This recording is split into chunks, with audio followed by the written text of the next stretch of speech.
esteja tudo bem com todos.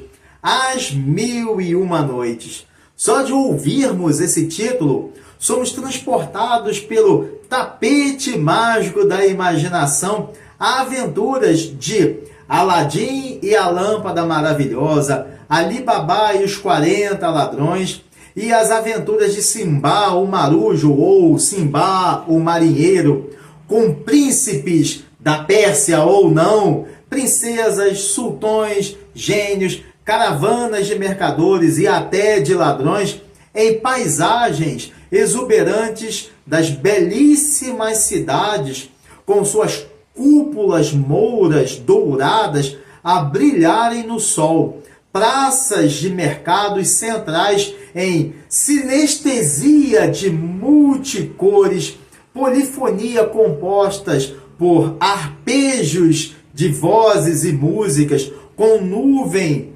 de aromas, perfumes de flores temperados à gastronomia em nuances de oásis e o leve vento visível das areias do deserto. Que espetáculo! Que lindo espetáculo! Esses contos folclóricos do Oriente Médio e do Sul da Ásia, reunidos durante a Idade de Ouro Islâmica, variam em origem, pois alguns são persas ou indianas, árabes e egípcias. De acordo com uma lenda urbana, ou melhor, uma lenda desértica, as Mil e Uma Noites foram contadas pela rainha Sherazade ao sultão Shahryar para adiar sua própria execução. E elas se tornaram tão importantes na história do homem que foram adaptadas para filmes, séries e peças de teatro. E agora, vamos pegar logo o nosso tapete mágico para iniciarmos nosso dedinho de prosa sobre a lendária rainha Sherazade e seus clássicos contos e como eles surgiram e quem os traduziu do árabe e do persa. Então, abre-te sésamo! Sobreviventes. A lendária persa Sherazade é a narradora de vários contos durante 1001 noites seguidas, que são aproximadamente 2 anos, 9 meses e 1 dia antes da narração dos contos. A história começa com o sultão Shahryar, um rei persa, descobrindo a infidelidade de sua esposa. Então, muito traumatizado, claro, ele decide se casar todos os dias com uma nova mulher e executá-la assim que amanhecesse para evitar traições. Então, para dar um ponto final a essas condenações e evitar a morte de outras mulheres do sultanato, a filha do vizir, Sherazade, se oferece para ser a noiva do sultão Shahryar. Na noite de seu casamento, a moça começa a contar uma história fascinante ao rei. Só que, com muita sabedoria, ela para no momento mais interessante, deixando um fim para a noite seguinte. E claro, curioso para saber o desfecho, Shahryar poupa a vida de Sherazade para ela à noite continuar a história. E assim ocorreu por 1001 noites seguidas.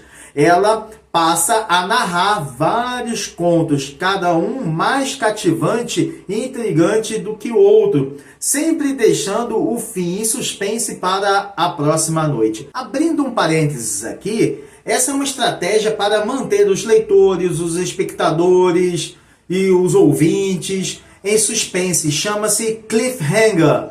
Em tradução livre, podemos entender como momento de angústia ou mesmo suspense. Essa é uma técnica do recurso de roteiro que coloca uma personagem em situação limite que só se resolverá no capítulo seguinte, ou um final de um episódio que deixa a audiência em suspense.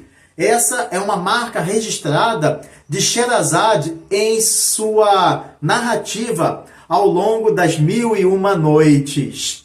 Os dias e as noites passam com Sherazade a contar suas histórias cheias de aventuras, romances, tragédias, comédias e ensinamentos morais que deixam o sultão não só envolvido e maravilhado, mas também lentamente transformado em seu próprio íntimo, a ponto de refletir sobre suas próprias ações, sobre a vida, a justiça e a humanidade, e de mudar de ideia em sua decisão de matá-la. O sultão Sharia sente toda a profundidade de seu amor por Sherazade. Em uma sociedade patriarcal fortemente enraizada em tradições culturais e religiosas, é natural que Sultão Sharia fosse a personagem central de As Mil e Uma Noites, apresentado como um monarca poderoso que, depois de profundamente magoado, tenha se tornado uma pessoa desacreditada e vingativa. Em contraponto, nesse mesmo mundo patriarcal, Sherazade é descrita, é apresentada sendo uma mulher inigualável e de privilegiada inteligência, forte, corajosa e de fina sensibilidade para compreender o íntimo de um ser humano, a tal ponto de ser capaz até de transformar um governante implacável, frio, em uma pessoa justa e terna de coração. O contexto histórico de As Mil e Uma Noites é a Idade de Ouro Islâmica, que vai do século VIII ao século XIV, quando o mundo islâmico viveu o auge, o esplendor do florescimento cultural, econômico, científico e avanços significativos em várias áreas do conhecimento durante os califados Omíada e Abássida. O califado Omíada ocorreu do ano 661 a 750. Foi o segundo dos 4 principais califados islâmicos estabelecidos após a morte de Maomé. Originário de Meca, na Arábia Saudita, porém sua capital era em Damasco, Síria. O califado Omíada chegou a incríveis, vejam bem, incríveis 15 milhões de quilômetros quadrados.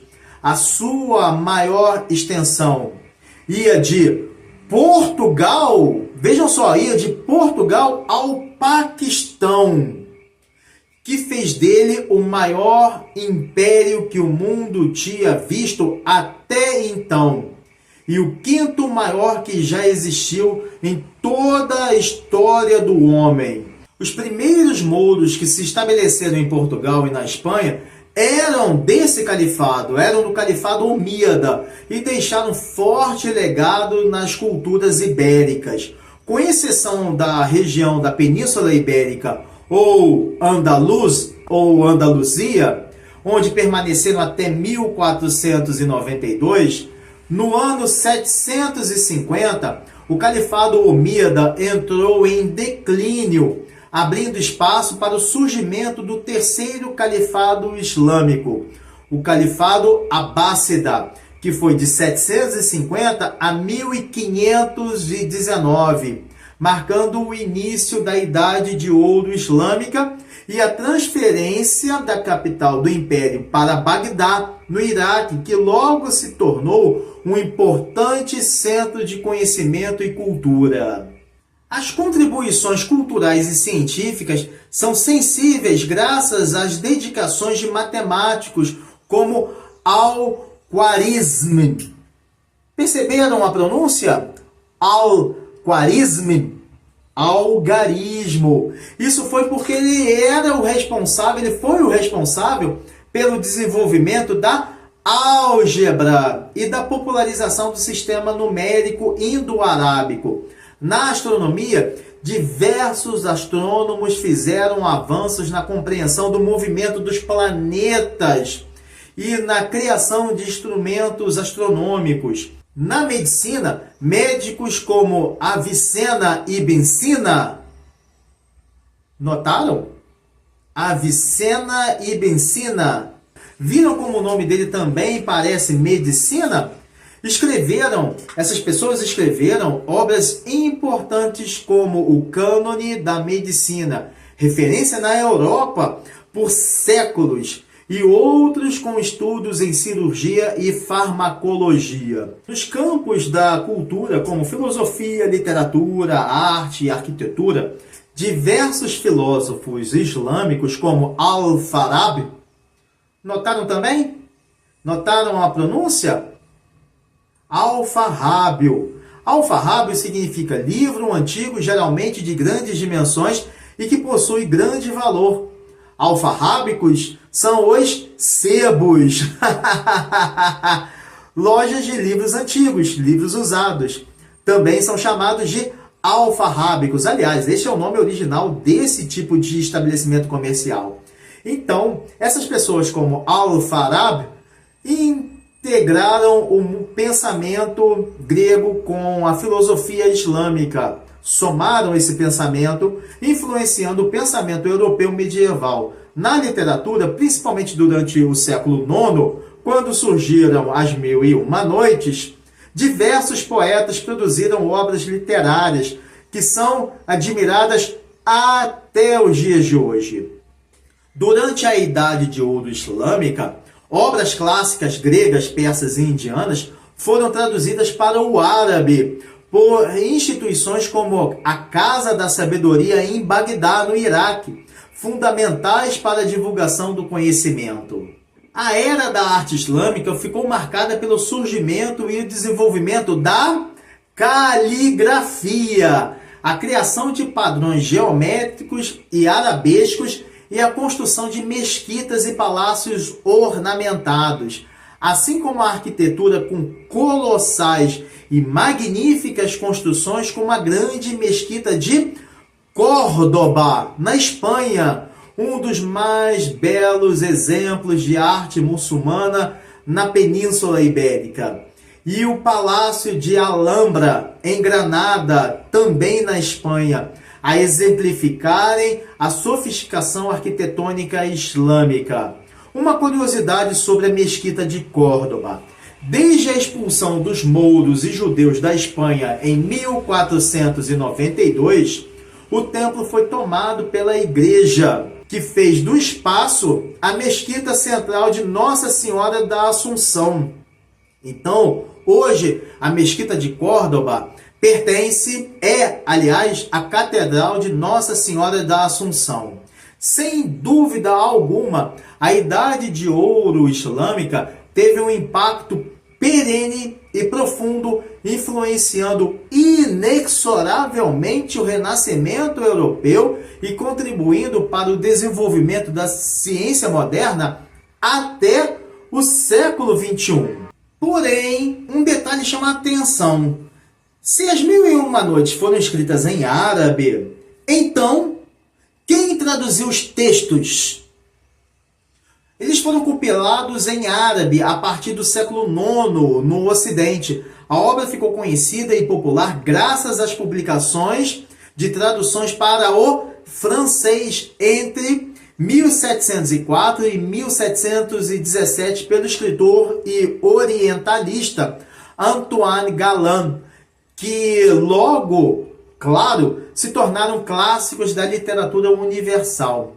Antoine Galland nasceu em 1646, numa cidadezinha de atuais 776 habitantes. Na sua época, a cidade era maior. Tinha 1000 habitantes. E essa cidadezinha fica localizada na região dos Altos da França, Picardia, em Somme, cuja capital é Amiens. A pequeniníssima Rolô, cerca de 104 quilômetros ao norte de Paris, onde ele faleceria em 1715. Galland, que também era especialista em manuscritos antigos, línguas orientais e moedas, é mais conhecido por ser o primeiro tradutor europeu de As Mil e Uma Noites. Sua família era de camponeses humildes que desejavam que o pequeno Antoine estudasse. Assim, em 1661, ele foi matriculado no colégio de Plessis-Sorbonne, em Paris. onde aprendeu a língua árabe. Sua dedicação valeu muito, valeu literalmente a pena.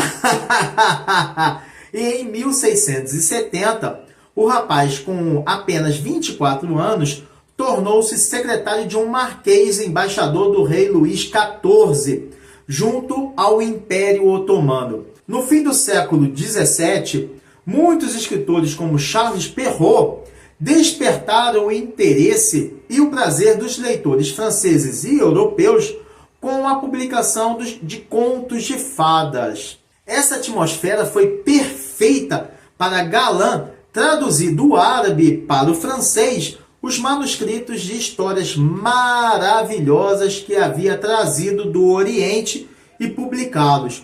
O primeiro a ser publicado, em 1701, o conto As Viagens de Simbá, era de um manuscrito avulso. Em 1704, foi a vez do que viria a ser a sua maior obra.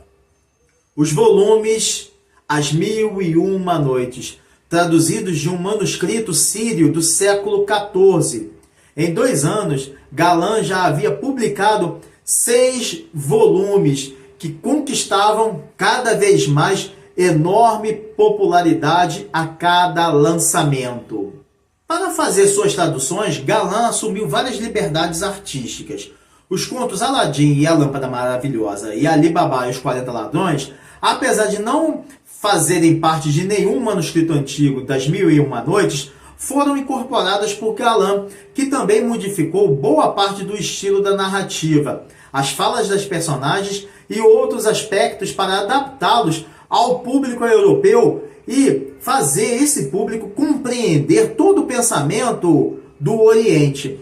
A sua versão final de As Mil e Uma Noites é a mais célebre dentre todas as demais e uma das pedras angulares da literatura ocidental. Sherazade, a narradora das Mil e Uma Noites, refletindo toda a tradição oral e literária típicas do Oriente Médio e do sul da Ásia. A linguagem empregada, ainda que simples, é rica e imagética em diversificados gêneros. Contos de fada, aventuras, romances, fábulas, tragédias, comédias e sátiras.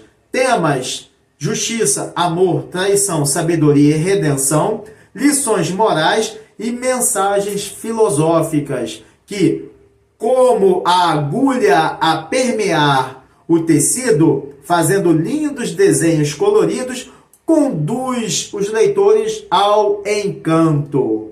Sherazade, para conduzir toda a sua narrativa, emprega um recurso muito usado na literatura moderna e pelo cinema também, a estrutura de histórias dentro de histórias, como faz muito bem Mário Vargas Llosa, que se refere ao conceito de matrioshka, da boneca russa. Uma história principal gera outra e outra e outra e assim por diante, para compor um efeito capaz de manter o interesse de Shahryar, o sultão. Assim, ao completar cada noite com um suspense, o gancho narrativo, do qual já falei aqui, o cliffhanger, Sherazade garante o desejo do sultão em continuar a ouvir, saindo de um estado de desconfiança e crueldade para um novo de compreensão e compaixão. Com essa estratégia muito bem executada, a jovem cria um vínculo emocional com o sultão.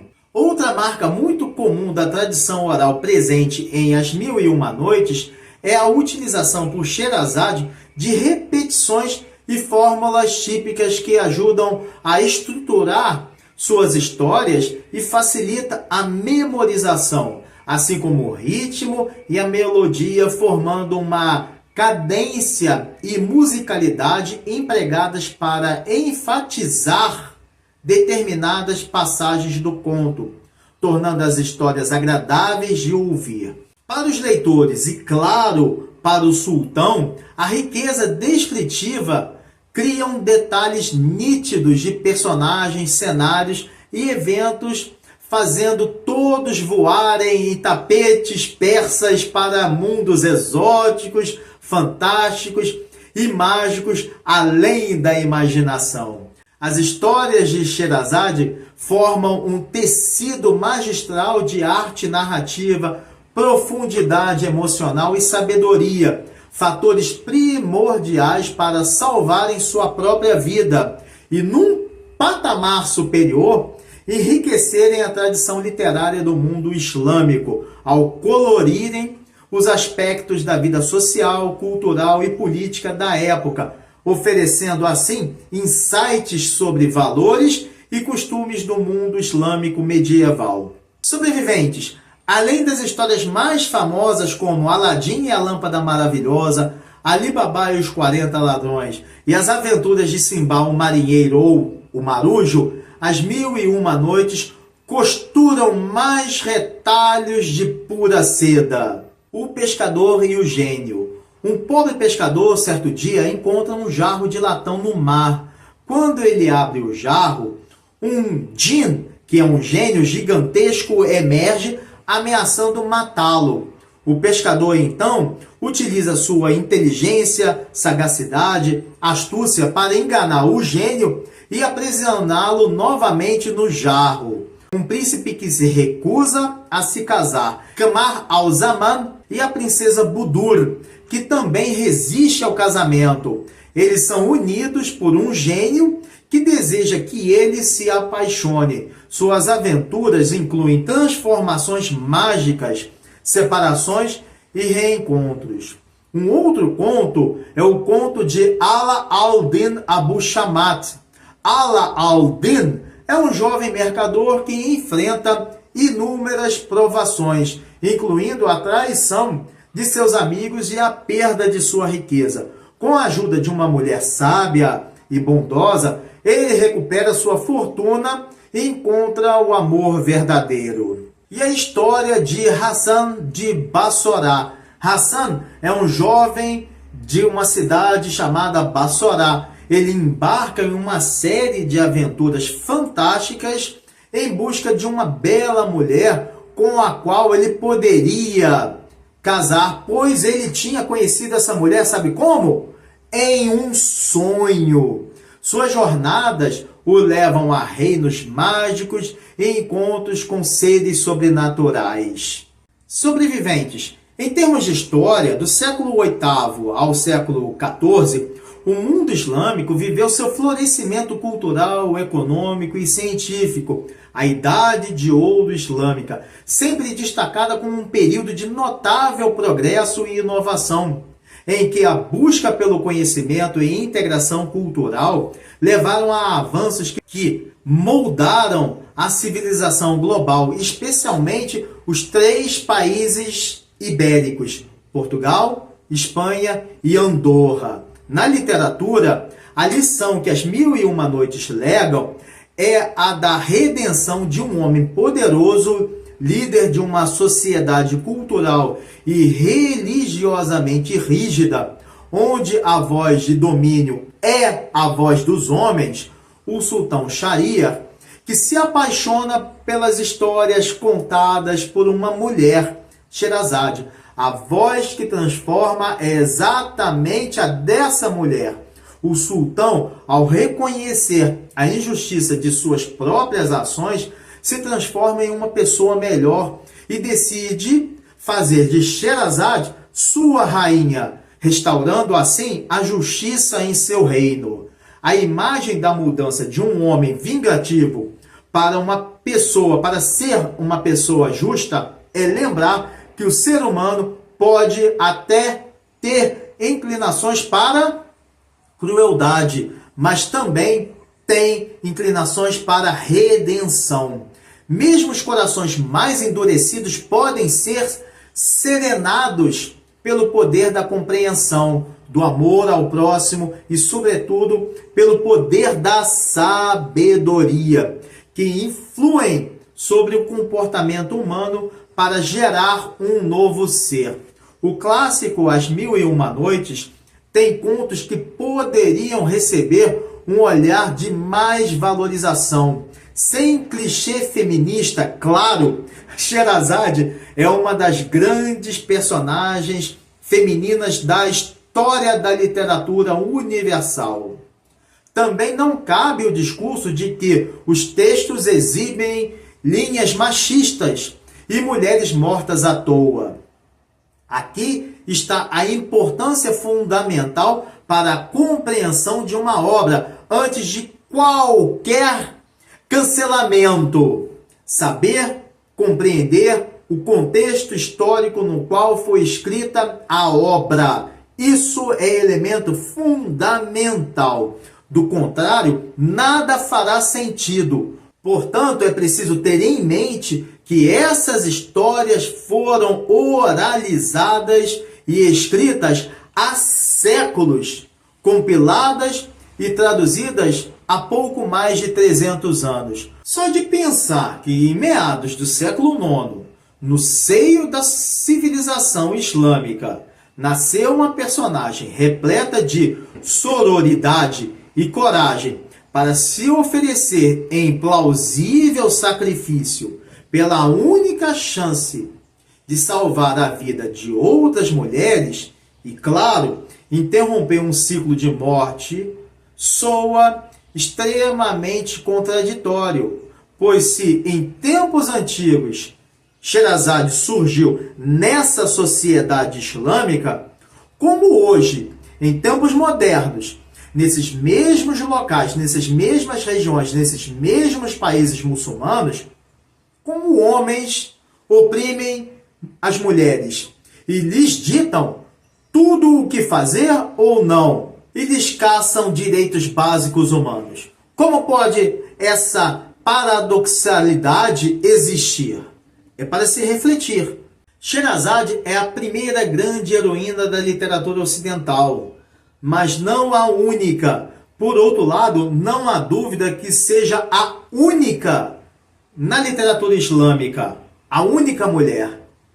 Ainda que sentisse medo aflitivo e apavorante de um homem de repente se entediar e desistir de ouvir suas histórias e matá-la no dia seguinte, Sherazade confiou em seu instinto, seguiu em frente, pois sabia o que era o certo de se fazer e construir. Qual outra mulher na literatura do mundo islâmico conseguiu transformar o íntimo de um tirano para um homem justo e piedoso e evitar mais de 1000 mortes de mulheres sem encostar numa espada?